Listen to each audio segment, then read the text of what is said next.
You to just really chime in from your perspective. How has this truly shifted your view of America? I appreciate Dante's definition of a racial terrorist, and that includes white people who are indifferent to the torture of Black people, and just thinking about how all white people are implicated, and thinking about the white mobs and the lynchings and the massacres of hundreds of innocent Black people, whether it's for voting rights or for organizing for farm action, whether it's for any crime that was arbitrarily made up by white people just to torture Black people, and how entire white communities showed up to lynchings, to massacres, as a social activity, as a religious activity, showing up in Sunday church clothes, children smiling at cameras while Black bodies hang from trees burning. I believe that white people have traded in our morality and humanity for white power, and that's the state that we're living in. Feel this looks now in modern day America when it comes to all of this lack of equality for women and how white women are responding and kind of leaving you behind? I think it's important to begin this discussion by saying that white women had no rights. Any rights that they gained were given to them by white men. It's important to understand that under the laws of coverture, European men had the legal right to inflict violence onto their wives, onto their children. But this particular iteration was something that was already normalized in the European customs. They then had the jurisdiction and the full authority to ensure that we were not able to react or respond through the legal process to all of the horrific abuses that were inflicted upon us. And so it was exponentially worse for Black women. There's this pecking order, right, where there's white men at the top, white women, Black men, Black women. And I think what had happened is the socialization of white women into violence by their partners or significant others, their lack of rights. They then inflicted that same violence and pain towards Black men and Black women. So I think sometimes in these conversations, we often leave out white women because of their subjugation. And yes, that is a huge part of what has happened to them as well. I don't want to be insensitive to that. And I also want to hold them accountable for the ways that they participated in racism as well, and enslavement and abuse and the rape of Black boys and Black women too.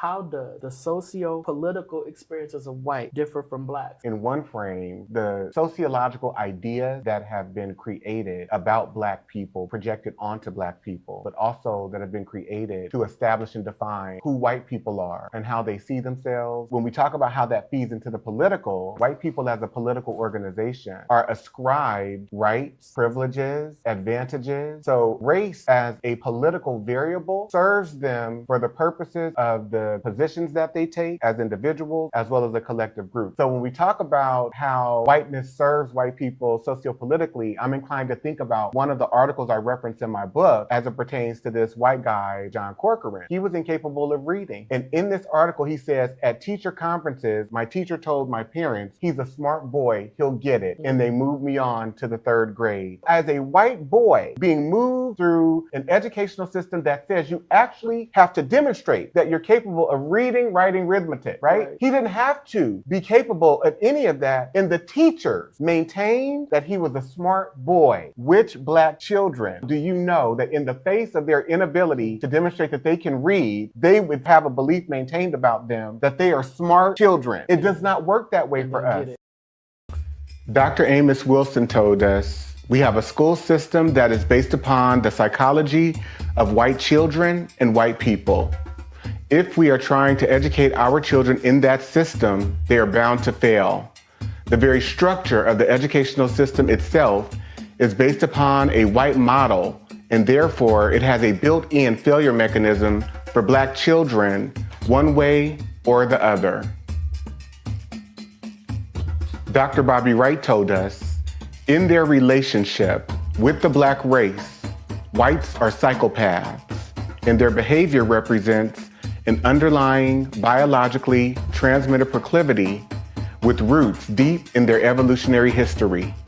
The psychopath is an individual who is constantly in conflict with other persons or groups.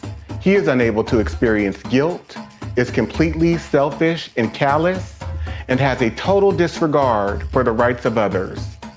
One of the best methods that can be used to measure the psychopathic traits of the white race is observing and analyzing their universal overt behaviors and attitudes towards Black people. Psychopaths simply ignore the concept of right and wrong. By ignoring this trait in the white race, the lack of ethical and moral development, Blacks have made and are still making a tragic mistake in basing the worldwide Black liberation movement on moral suasion. It is pathological for Black people to keep attempting to use moral suasion on a people who have no morality, where race is the variable. Acclaimed author Dante King invites you to purchase his book, Diagnosing Whiteness and Anti-Blackness, by going to his website, www.danteking.com, or Amazon, Barnes & Noble, and any other major book retailer.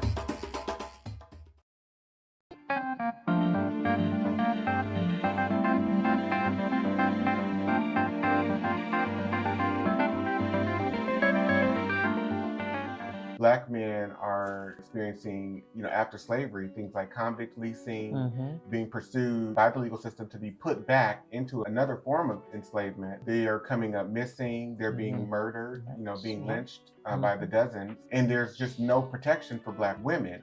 Black men cannot protect Black women. And then there are many situations where there's so much violence that unfolds and emerges within the Black family as a result of the white violence that's being done onto Black men and Black women, because now these Black men have nowhere to put their violence other than into their families. And so the children are beaten, the partners are abused. And so what are the results of white violence? What are the results of white predation? We see those results manifesting infinitely in the Black community. Everything that we are, everything that we became, we've gotten it from white people out of their playbook. All of these things were handed to us. And it is important that we put these things into its proper context. Otherwise, we find ourselves blaming Black people for all of the problems and issues that we see manifesting within and throughout the Black community today and in the past, previously.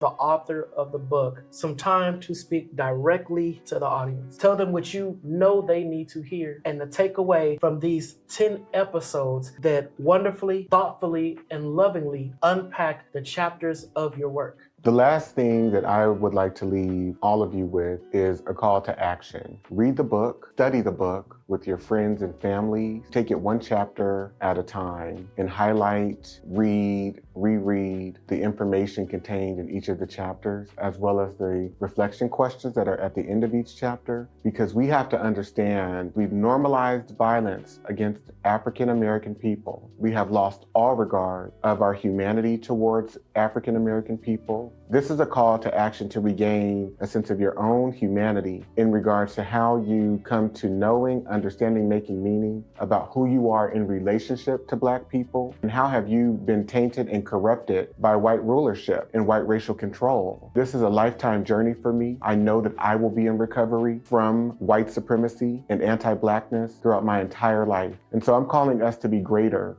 people, greater advocates for each other, greater in our understanding. So thank you so much for being a part of this experience. I hope it serves you well. I hope it serves your family well. I hope you can go out and be recommitted to supporting, uplifting, believing Black people. Thank you.